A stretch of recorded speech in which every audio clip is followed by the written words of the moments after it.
رادیوی آزادی سلسله نوشته‌های تاریخ‌نگار تاجیک کمال‌الدین عبدالله‌ف را در کتاب گرد آورد و آن را در شهر پراگ چاپ کرد. این مطلب‌ها از سال 2020 تا 2024 در گوشه بلوگستان رادیوی آزادی به زبان‌های تاجیکی و روسی نشر شده است. آمدن عرب‌ها و اسلام به منطقه تا رویدادهای مهم یک عصر آخر تاجیکان را در بر می‌گیرند.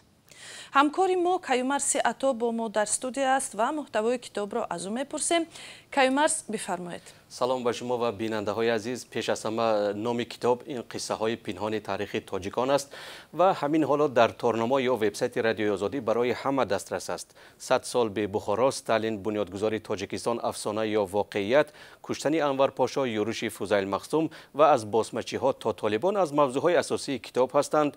در آن رازهای نهان، شکست های تاجیکان، برخورد منفعت های نه تنها بعضی از قدرت های جهان بلکه گروه های داخلی نیز بازتاب یافته است.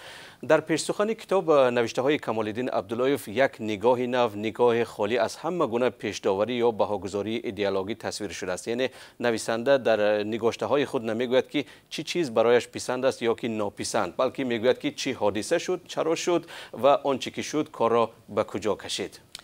این کتاب طوری من دیدم 224 صحیفه دارد و عبارت از 4 بخش است. آیا میتوانید کیومرث برای بیننده ها مختصر بگویید که این بخش ها درباره چی قصه میکنند؟ بله خیرامان، در قسم اول قصه های تاجیکستانی سال 1924 و بعدی آن بیان شده، بیشتر در مورد صدرالدین عینی، عبدالرؤف فطرت، جدیدهای دیگر و ابوالقاسم لاهوتی بحث شده است.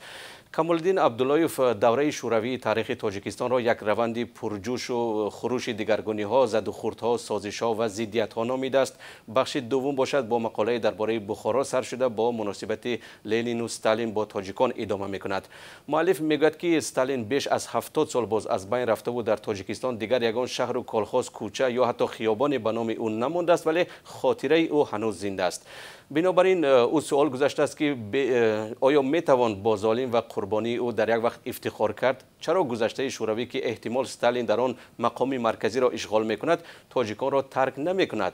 بخش سوم این همسایه ها نام دارد و در این گوشه بیشتر مطلب های جای گرفتند که مناسبت و پیوند تاجیکان و تاجیکستان را با چین، افغانستان و کشورهای دیگر منطقه بازگو میکند. خاطره از گفت و شنید صلح تاجیکستان در بهار سال 1994 این بخش پایانی کتاب است. مؤلف آن زمان در واشنگتن بود و شاهد شده است که چگونه جهانیان بار اول درباره تاجیکستان گپ میزدند، ولی با گفته خود مؤلف دلیل حرف زدن آنها بسیار غم انگیز، یعنی همان جنگ شهروندی در تاجیکستان بود. تشکر. و بیننده های عزیز، بار دیگر یادرس می شویم که کتاب قصه های پنهان تاریخ تاجیکان در وبسایت رادیوی آزادی دسترس است. می توانید آن را بگیرید، خوانید و نظر خود را با ما در میان گذارید.